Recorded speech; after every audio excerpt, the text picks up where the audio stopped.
and then they have a change of heart, and they decide to pay, does that money come back to the county then? There's no means for the county to collect unless it's a spouse. So no. Okay, so, Unless they, with their good heart, decide to just voluntarily. If we got 10 people involved here, I'm just using the number 10, and the county had to kick in X amount of dollars, and 8 of them decided that they would, and 2 decided that they wouldn't, and 1 decided to change his mind, and there was an extra couple $100 that they kicked in. Being the county kicked in, say, $700, would that 200 come back to the county then? Or go to the funeral home, or would our expenses be reduced by a couple $100? So how would any unforeseen monies be handled? So a little bit to understand the process is we determine that eligibility at the time of application. So we ask people, and that's what we're asking you to set is who we're going to ask and how we're going to look at that. Where are you willing to contribute? And at the time of the interview, if someone says, I'll give 100, say 8 of those people said they'd give $100, we can, and then there is no other means. The county can deduct that 800 from the county's rate. Okay. But now the funeral home can't go back and collect from the individual. So if they were to receive something, they would actually have to give that back to the county. Okay. I don't think that we've ever, usually where people sit at that time is kind of where they stay. I don't know that they've ever had that happen. They do have certain expenses they can apply it towards that we don't cover, like the flowers, the food, and that type of thing. But now, as far as what we do within the county, is we put a lien. The lien is against the deceased. So we don't go towards anybody. The only person we put a lien with is with a spouse. If you're a spouse, we don't even as a county have to even take an application. You're just obligated. But on a spouse will lien, so they have to make payments back to the county for that. Otherwise, it's just the deceased who is liened. And so there is no authority where we go to collect.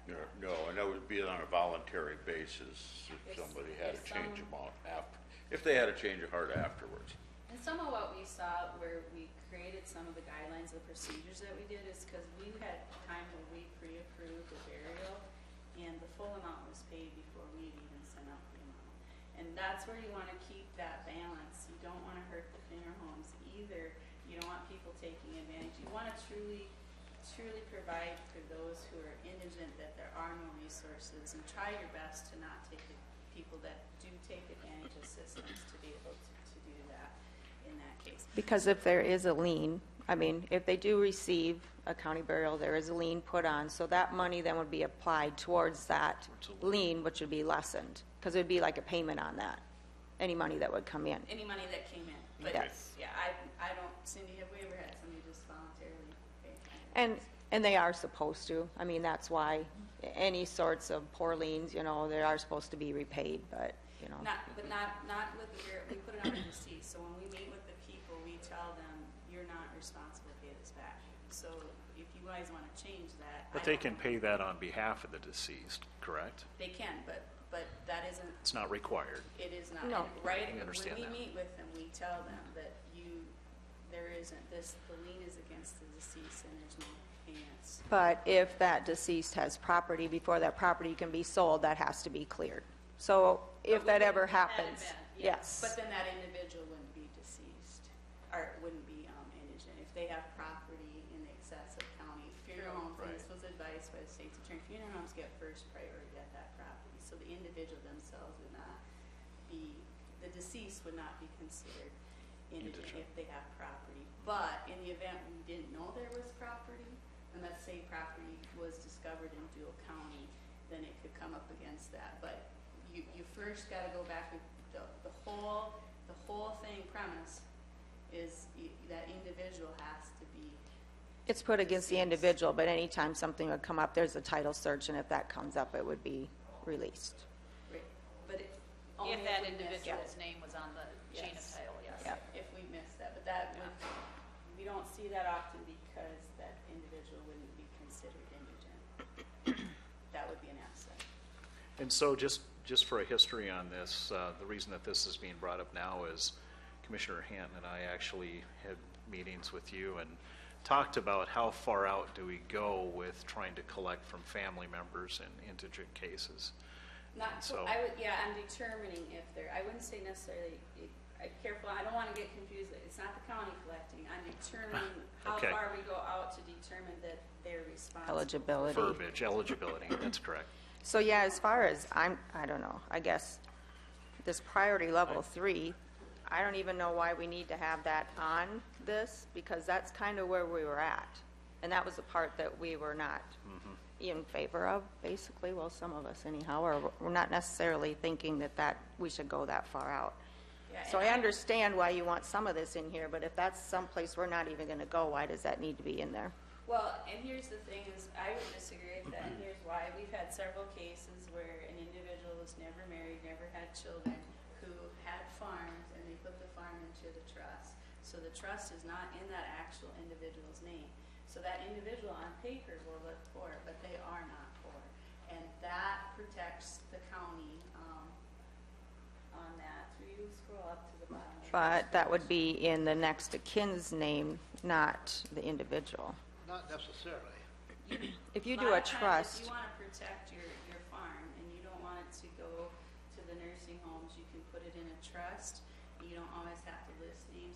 And this is just exactly what we've had. If you take out the siblings, and if it's a farm that's in a corporation, and you know, Sarah Peterson's not named in that corporation, I don't have, you know, that on paper I may look poor, but I may not be poor. But I can't look at the family who still has that corporation. A lot of people, if they know they're gonna, that they do know that they're gonna pass away, have cancer, it's terminal, can sign all that over to somebody else. I don't have the means to look at the corporations, but I can look at some of those farms. So that's one of the reasons we have a lot of farms around here, a lot of farms and a lot of trusts. People, I understand why they do what they do. You want to protect that. You don't want to lose that family farm that's been in there. But we have had those scenarios that the individual never got married, never had any children, looks very poor on paper, have millions of dollars of land. And so to not be able to even take a look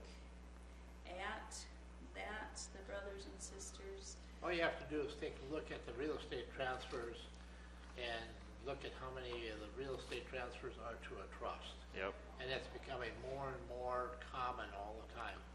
Lots and lots of trusts. And it's advised by their attorneys, their tax people, and so on. And so, well, that doesn't mean that those people aren't going to take care of the deceased. I mean, they're trying to protect their assets, but that doesn't mean they're not going to pay for that funeral. They're just trying to do it in case they end up in a nursing home or that sort of situation. So. right, but I've had people that have tried to apply with that situation, so that for that reason I wouldn't recommend removing it. Now, in saying this, keep in mind within your policies, within the procedures, you can add more specifics to how you want to go there. I do not recommend removing that from the table.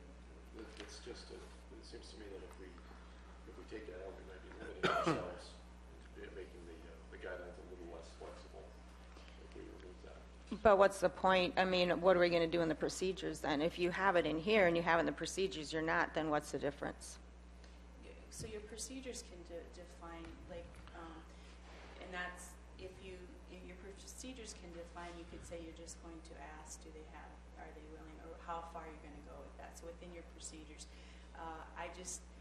if you wanted to pass something on to your grandchildren, and you did, and we have these at our county meetings all the time, this individual before he died passed everything down to his grandchildren, and now he today has nothing.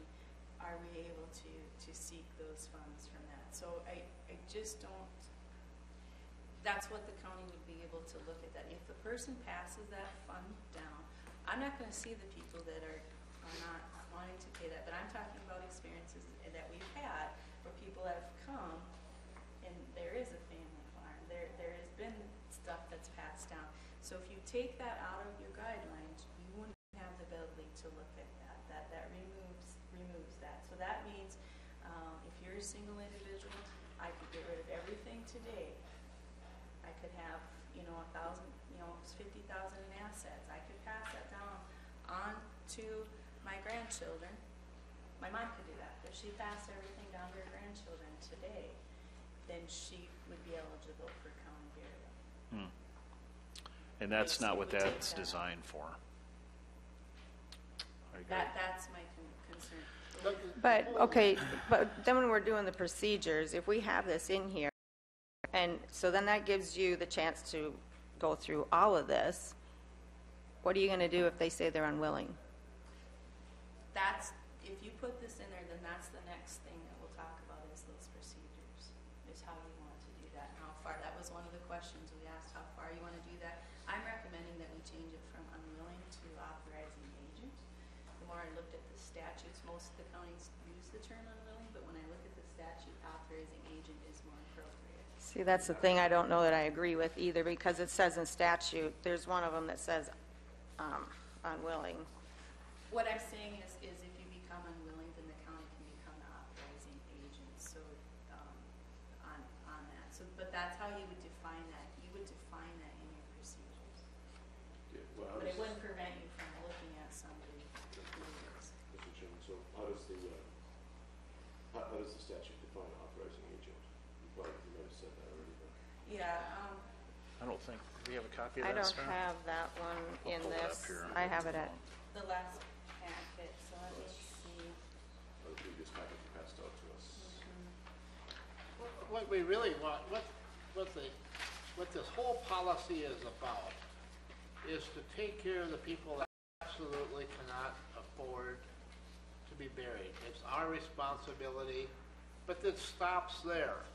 We don't want to leave loopholes open, because we went through this just a couple of years ago where I knew the family that said, no, they didn't, and they couldn't, but I knew the family.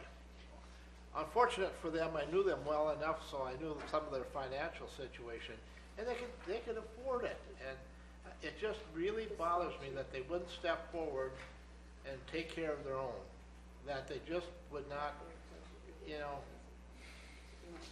know, if they have that, if the family is that severed or that so bad, you would think that they'd want to pay just to make certain that he was buried, but that's not the case. They were just stubborn, and so we had to get pretty tough.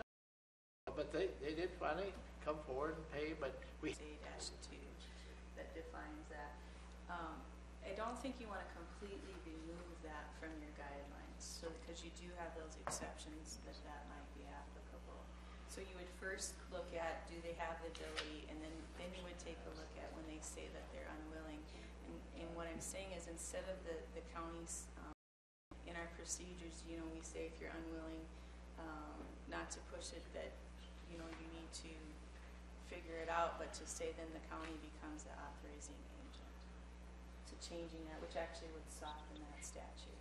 But your procedures at that point would, and so maybe like the starting point would now be just to determine if you want to look at this as adopting this as your guideline, and then in the future come back with the procedures. And what I would suggest maybe doing our procedures is maybe adopting the things that we're all in agreement on. The things that are going to take a little bit longer will be some of the priority levels. I don't think anybody's in disagreement with the spouse and that income or the level 2, but then take a little more time on that level 3 within the procedures. You can adopt the guidelines, and we can still work within that as far as the procedures on how that you want to go and how you want to define that unwilling and how you're going to look at that. I guess for me, I would rather kind of do it hand in hand before we have this in place, because then once this is in place, and maybe then we're not going to agree on this level 3, then we already have that adopted. So if you do them together as you go through, then maybe you'll decide to pull that out, or maybe you'll decide to leave it. Well, who's all in disagreement? Who's in agreement with having level 3, I guess, would be. Well, I would. I would. I'm not in agreement of having level 3 because I You would think what, we're Myron? going too far You're in out. favor of having it? Yeah. I as well. I look at this whole thing, and we're sitting here and discussing this, and we've had several meetings, and you guys have went to several meetings, and Sarah, you put in a lot of work into it, And the way I look at it is from my own personal experience with dealing with people, you're seeing less and less stigma of people not paying their own bills and taking responsibility. They have no responsibility. If they want to go gambling, they ain't got any money, so then they got to go get fuel assistance, or they've got this, or they've got that. There's always another. We need rent assistance because we got this. Our kids need dental assistance because the parents blew the money. It comes back to less and less personal responsibility. And so we have to tighten this up as much as we can, and look at as many closets as we can check. Thank you, Charlie. And I would say, Mr. Chairman, for me, just that approving the guidelines gives us that framework to work on the procedures, and I think procedures are more detailed from time to time we're going to change. I mean, we're going to find things that we want to tweak. This is kind of an overarching document, as I understand it, that, or policy that helps us, create the procedures or tweak them as time goes by. So I guess in some ways it might make it a little easier to do the procedures. To move this along, is there a motion to approve the guidelines? I'll make that. We have a motion Second. we got all kinds of people over here. Waterman made the motion and Gable seconded the motion. Is that okay? Is that Both are. following? All right. Any more discussion? Any more discussion? We kind of did the discussion before we took the vote, but is there anything else? Seeing none, all in favor, and let's just clarify the motion. The motion is to approve the guidelines, Yeah, correct? it's to approve the guidelines as submitted by the welfare director. Okay, is that you got it? Yep. Okay, all in favor indicate by saying aye. Aye. Opposed, same sign. No. Motion carries. Okay, then going on, we want to, Yeah, I think what I'll do for the sake of your guys' time as well is go through the things as procedures and bring them next meeting that we do agree upon. And I think, and just give me a basis as far as surviving spouse, our recommendation is to follow CARE Corps guidelines. I don't think there's argument with that. And I don't think there's argument on the level 1 continuity table. So we'll maybe adopt those first, bring those forward, and then I will work on, like Commissioner Hanton said, is that's really hard to define that on unwilling, but I think we can set some procedures in that. And I think by changing from when the county will act as an authorizing agent, we'll soften that a little bit too, and give Good. that, and how we're going to go about that. And I guess the direction is right now where we kind of look at people as if I'll reach out to input from the board of how far you guys want to push that, where you want to soften that piece. That is how we go through pushing that. I think one of the things I've learned with this is if an individual does have people on the consequence table, we should really just then on level 1 of the consequentity table, we should really, really soften on that level 2. Is kind of, if you have children, I get the sense that their adult children should have to help, and if you have adult children, then we would just maybe just ask the siblings. But putting in that question becomes of that level 2, what if there isn't any adult children, and maybe tearing that off of how we want to handle that. okay, what kind of timeline are you looking at?